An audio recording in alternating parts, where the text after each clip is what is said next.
नमस्कार साथियों, T4 teacher के YouTube चैनल पर आप सभी का हार्दिक स्वागत है। गणित प्रैक्टिस क्लास जिसमें हम प्रतिदिन शाम को 7 बजे गणित के 11 महत्वपूर्ण सवालों को हल करते हैं और उसी के संदर्भ में आज का ये हमारा वीडियो नंबर 26वां है। तो चलिए आज के इस वीडियो को शुरू करते हैं। यदि आपने इसके बाकी पार्ट नहीं देखे हैं तो प्लेलिस्ट में जाकर गणित प्रैक्टिस क्लास नाम से प्लेलिस्ट बनी हुई है, वहां जाकर इसके बाकी पार्ट देखकर बहुत ही अच्छी तैयारी कर सकते हैं। तो निश्चित रूप से अगर आप इसके बाकी पार्ट देखेंगे तो आपकी तैयारी बहुत ही शानदार और अच्छी हो जाएगी। आज का पहला सवाल है, आज का पहला सवाल दे रखा है समांतर श्रेणी, ये दे रखी है, इसका हमें सार्वंतर पूछा है। तो जो सार्वंतर निकालते हैं वो कैसे निकालते हैं इस सवाल में हम सीखेंगे। तो सबसे पहले समांतर श्रेणी जो दे रखी है उसको लिख लेते हैं। तो समांतर श्रेणी 3 कामा 3 प्लस अंडर रूट 2 कामा 3 प्लस 2 अंडर रूट 2 कामा 3 प्लस 3 अंडर रूट 2, राइट। ये हमें श्रेणी दे रखी है समांतर श्रेणी और इसका हमें सार्वंतर निकालना है। सार्वंतर को डी से प्रदर्शित करते हैं। सार्वंतर निकालने के लिए दूसरा पद में से दूसरे पद में से पहले पद को घटाया जाता है। तो सार्वंतर कैसे निकालते हैं? तो सार्वंतर निकालने के लिए दूसरा पद माइनस पहला पद। तो यहाँ पर देखिए 3 जो है ये पहला पद हो गया, कामा के बाद जो दूसरा पद है ये 3 प्लस अंडर रूट 2, ये आपका दूसरा पद हो गया, ये आपका तीसरा पद हो जाएगा। तो यहाँ पर सार्वंतर निकालने के लिए बोला है दूसरे पद में से पहला पद घटाना है। दूसरा पद आपके पास 3 प्लस अंडर रूट 2 है, माइनस पहला पद आपके पास 3 है। तो ये 3 से ये माइनस का 3 कट जाएगा, तो यहाँ जो बचेगा वो बचेगा अंडर रूट 2, और अंडर रूट 2 जो है ये आपका डी का मान हो जाएगा। तो आप बता सकते हैं कि सार्वंतर अर्थात डी का मान जो आएगा वो कितना आ जाएगा? अंडर रूट 2 हो जाएगा। मतलब पहले सवाल का जो राइट आंसर होगा ऑप्शन नंबर बी बिल्कुल करेक्ट जवाब रहेगा।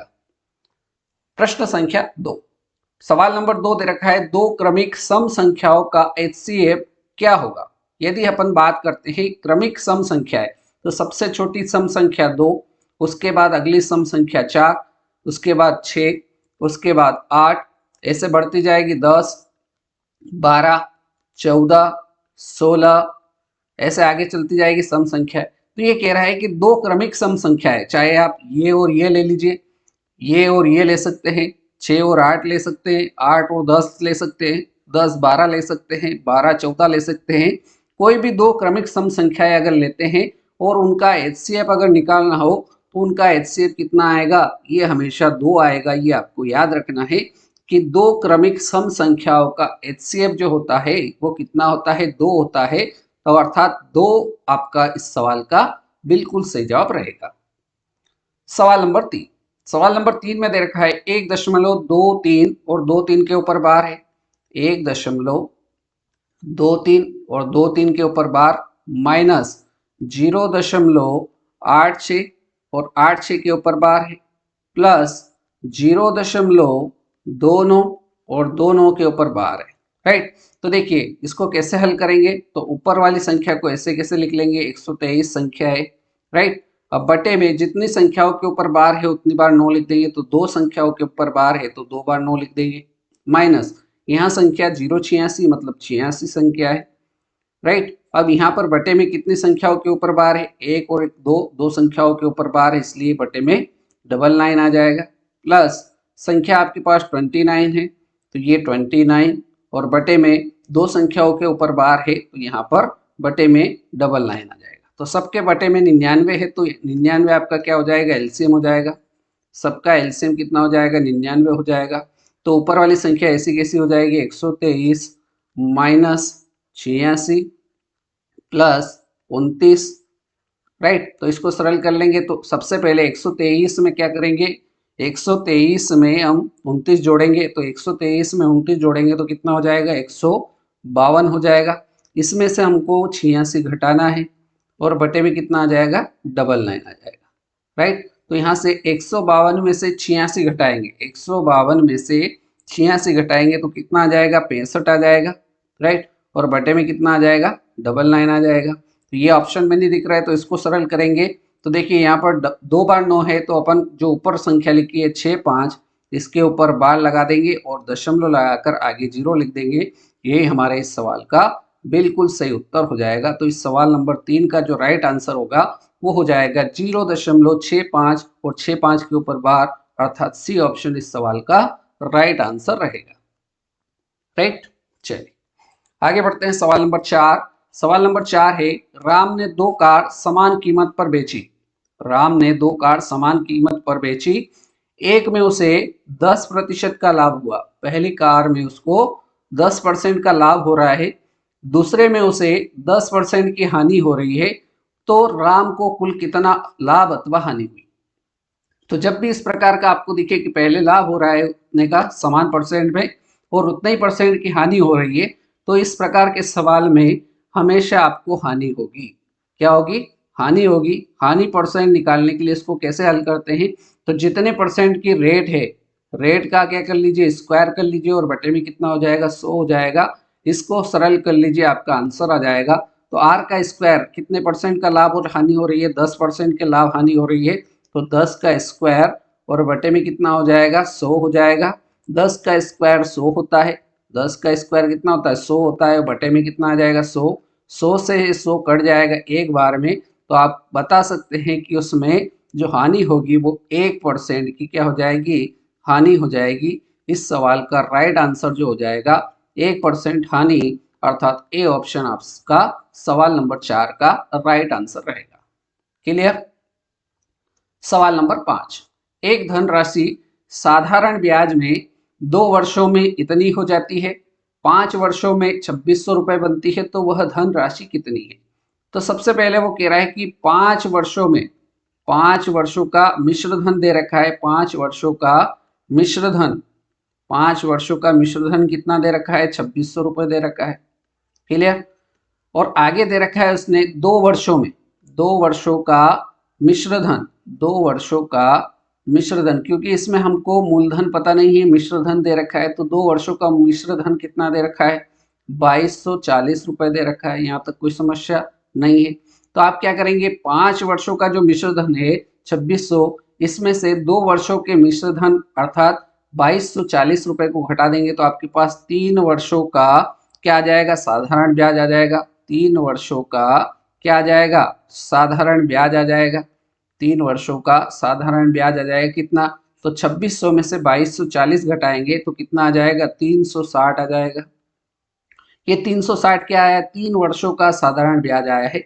अगर आपको एक वर्ष का साधारण ब्याज निकालना है, एक वर्ष का साधारण ब्याज निकालने के लिए क्या करना पड़ेगा, ये जो 3 साल का साधारण ब्याज आया 360, इसमें 3 का भाग देना पड़ेगा। राइट, तो इसको इससे काट देंगे, तो 3 से काटेंगे, 3 एकम 3, 3 दूना 6 और 1 0, तो एक वर्ष का साधारण ब्याज कितना आ गया, 120 रुपए हो गया।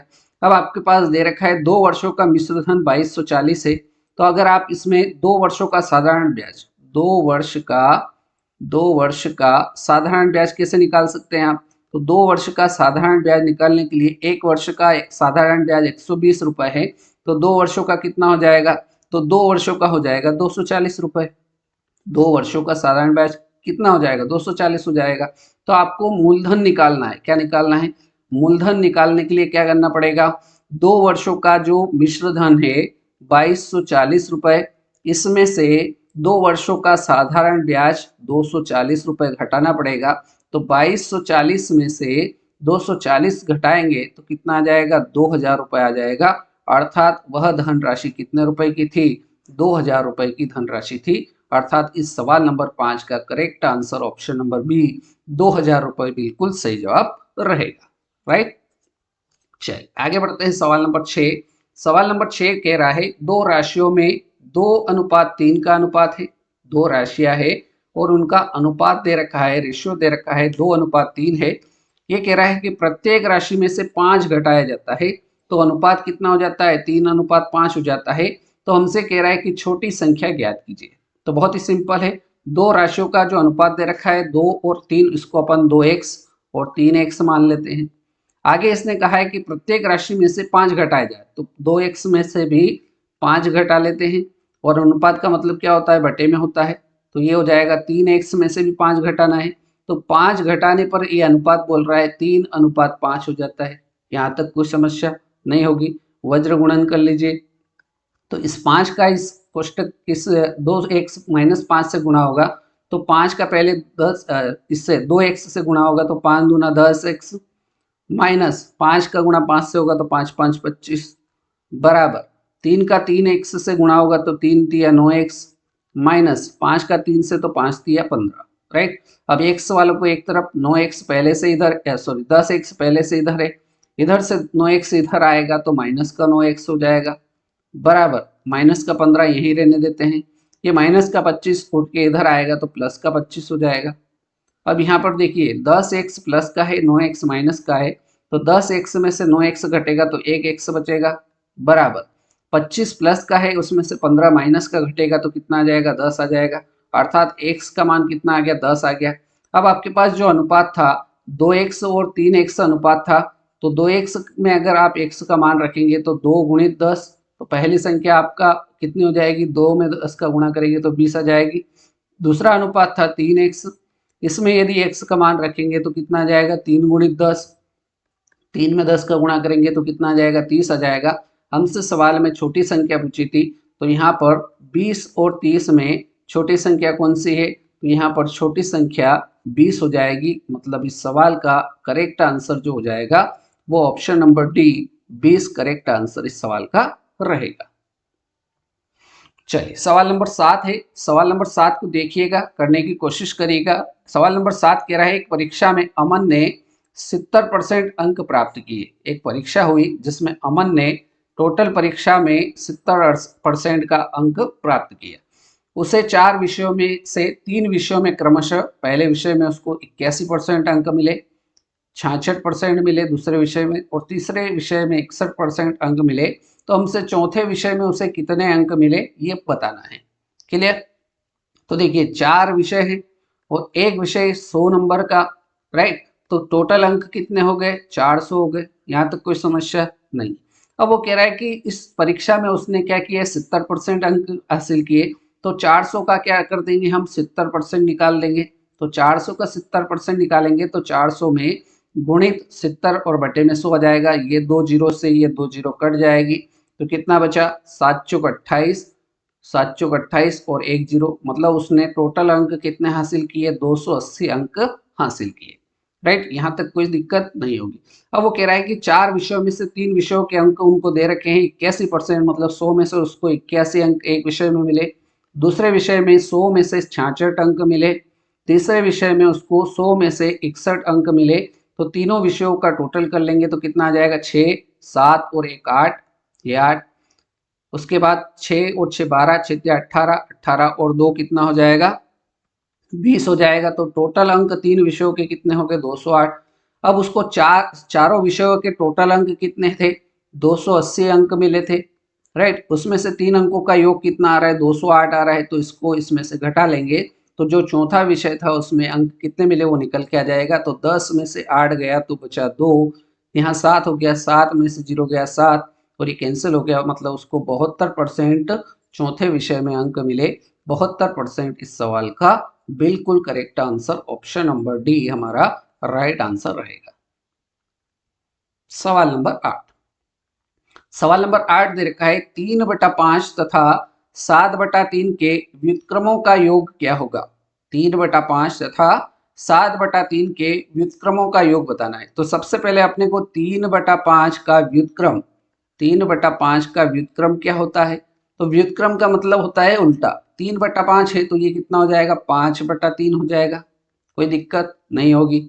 7/3 दे रखी है अगली संख्या, इसका यदि आपसे व्युत्क्रम पूछा जाए कि इसका व्युत्क्रम क्या होगा, तो आप बड़ी आसानी से कह दोगे कि सर इसका जो व्युत्क्रम होगा वो 3/7 हो जाएगा, राइट। अब ये दोनों के व्युत्क्रम आ गए, इनका योग पूछा है तो आप बड़ी आसानी से इसको सरल कर सकते हैं कि 5/3 व्युत्क्रम का योग बोला है इसलिए प्लस करेंगे, 3/7 इसमें जोड़ना है। तो यहाँ पर देखिए दोनों का एलसीएम लेंगे, 7 और 3 का एलसीएम कितना आ जाएगा 21 आ जाएगा। तो यहाँ पर 7 पंजे 35 प्लस 3 तिया 9, तो 35 और 9 कितना हो जाएगा, तो 35 में 9 जोड़ेंगे तो 44 हो जाएगा और बटे में कितना जाएगा 21 हो जाएगा। मतलब इन दो संख्याओं के व्युत्क्रमों का योग कितना हो जाएगा 44/21 हो जाएगा। यही हमारा right answer option number B 44/21 correct जवाब रहेगा। सवाल नंबर 9, सवाल नंबर 9 है, 5 क्रमागत विषम संख्याओं का योग 745 है, तो उनमें सबसे बड़ी संख्या क्या होगी। हमें यहाँ पर बता रखा है कि 5 क्रमागत विषम संख्याओं का योग दे रखा है 745। तो यहाँ पर जितनी संख्या बोली जाए उतने डंडे, 1 2 5 संख्या बोलिए, 3 4 और 5, इनका योग कितना दे रखा है 745 दे रखा है। अब संख्याएं कितनी है, 5 है, तो इसमें 5 का भाग दे देंगे, तो 5 से इसको काटेंगे तो 5 एकम 5, कितना बचा, 2 बचा, 5 चौक 20, कितना बचा, 4 बचा, 5 नम 45, राइट। तो अब 5 संख्या है, मतलब 2 इधर से छोड़ेंगे, 2 इधर से छोड़ेंगे, तो बीच वाली संख्या आपके पास निकल के आ गई 149। इसके बाद की जो विषम संख्या होगी, तो 149 के बाद विषम संख्या कौन सी होती है, 151 होती है। इसके बाद विषम संख्या आपकी 153 होगी। इसके पहले जो विषम संख्या होगी 147 होगी, और इसके पहले जो विषम संख्या होगी वो 145 होगी। तो सवाल में हमसे सबसे बड़ी संख्या पूछी, तो सबसे बड़ी संख्या आपकी क्या हो जाएगी, 153 जो है वो सबसे बड़ी संख्या हो जाएगी। सबसे बड़ी संख्या क्या हो जाएगी, 153 हो जाएगी। यदि आपसे पूछ लिया जाए कि सबसे छोटी संख्या क्या होगी, तो सबसे छोटी संख्या जो होगी वो 145 हो जाएगी। सबसे छोटी संख्या अगर आपसे पूछी जाती कि सबसे छोटी संख्या इसमें क्या होगी, तो सबसे छोटी संख्या इसमें 145 हो जाएगी। सवाल में सबसे बड़ी संख्या पूछी थी तो 153, option number A correct answer इस सवाल का रहेगा। आगे बढ़ते हैं सवाल नंबर 10 की ओर। एक वर्ग का परिमाप दे रखा है 48 सेंटीमीटर है। आगे कह रहा है कि यदि इसकी भुजा को 8 सेंटीमीटर बढ़ाया जाए तो इसका नया परिमाप पुराने परिमाप से कितना सेंटीमीटर ज्यादा होगा। तो इस प्रकार से ये एक वर्ग है, राइट, समझने की कोशिश करिएगा। वर्ग है, वर्ग की चारों भुजाएं समान होती है। वर्ग का आपको क्या दे रखा है, परिमाप दे रखा है। वर्ग का परिमाप आपके पास दे रखा है, वर्ग का परिमाप। और वर्ग के परिमाप का सूत्र क्या होता है, तो वर्ग के परिमाप का सूत्र होता है 4 गुणित भुजा। परिमाप आपके पास है 48 बराबर 4 गुणित भुजा, ऐसा कैसा ही। इसको यहाँ से सरल करेंगे तो 4 से ये कितनी बार कट जाएगा, 12 चौक 48, तो आपकी भुजा कितनी आ गई, भुजा की लंबाई आपकी कितनी आ गई, 12 सेंटीमीटर आ गई।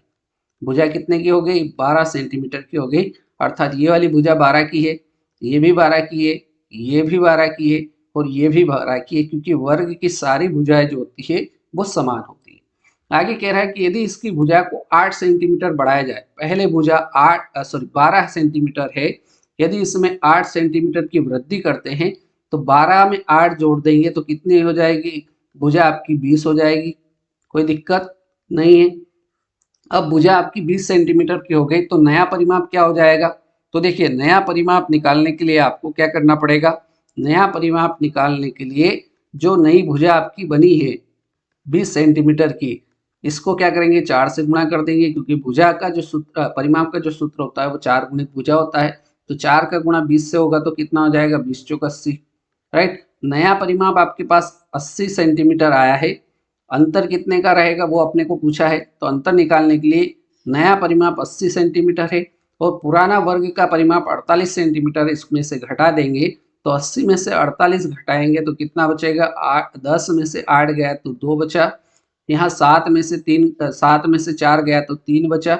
मतलब टोटल जो अंतर हो जाएगा दोनों परिमाप में वो कितने सेंटीमीटर का अंतर हो जाएगा, 32 सेंटीमीटर का अंतर हो जाएगा। अर्थात बी ऑप्शन इस सवाल का करेक्ट आंसर रहेगा, राइट। अब बारी है आज के इस वीडियो के अंतिम सवाल, सवाल नंबर 11। एक वृत्त का क्षेत्रफल 154 वर्ग सेंटीमीटर है, तो वृत्त की त्रिज्या क्या होगी, राइट। तो इसको हल करेंगे। वृत्त का क्षेत्रफल, वृत्त का क्षेत्रफल, वृत्त का क्षेत्रफल का सूत्र क्या होता है, तो वृत्त के क्षेत्रफल का सूत्र होता है पाई आर स्क्वायर। क्षेत्रफल हमें दे रखा है 154, पाई का मान कितना होता है, तो पाई का मान होता है 22/7। आर का मान निकालना है तो आर स्क्वायर, ऐसा कैसा। तो यहाँ से आर स्क्वायर बराबर क्या हो जाएगा, 154 पहले से इधर है, यहीं रहने देते हैं। ये 22/7 है, इधर आएगा तो 7/22 हो जाएगा, मतलब 7 ऊपर चला जाएगा, 22 नीचे आ जाएगा। ये 22 से कट जाएगा, 22 एकम 22, और ये 7 बार में पूरा कट जाएगा 154। तो यहाँ से आर स्क्वायर बराबर 7 2 बार है तो इसको अपन 7 की घात 2 लिख सकते हैं। स्क्वायर से स्क्वायर कट जाएगा तो यहाँ से वृत्त की जो त्रिज्या होगी वो कितनी हो जाएगी, 7 सेंटीमीटर हो जाएगी। अर्थात आप बता सकते हैं कि उस वृत्त की त्रिज्या कितने सेंटीमीटर की रहेगी, 7 सेंटीमीटर की रहेगी। Option number A correct answer सवाल नंबर 11 का रहेगा। क्लियर। तो इस प्रकार से आज के इस वीडियो में हमने गणित प्रैक्टिस क्लास, जिसमें हम प्रतिदिन 11 महत्वपूर्ण सवालों को हल करते हैं, इसमें हमने 11 सवालों को हल किया। उम्मीद करता हूँ सारे सवाल आपको समझ में आए होंगे। वीडियो आपने पूरा देखा उसके लिए बहुत बहुत धन्यवाद। यदि इसमें कोई डाउट हो तो आप कमेंट करके बता सकते हैं, उसका जवाब देने का मैं प्रयास करूंगा। आज के इस वीडियो में इतना ही। अगर वीडियो पसंद आया हो तो लाइक करें, शेयर करें, चैनल पर नए हो तो चैनल को सब्सक्राइब कर लीजिए। तो आज के इस वीडियो में इतना ही। अगले वीडियो में मुलाकात करते हैं नए सवालों के साथ। तब तक के लिए जय हिंद, जय भारत, वंदे मातरम।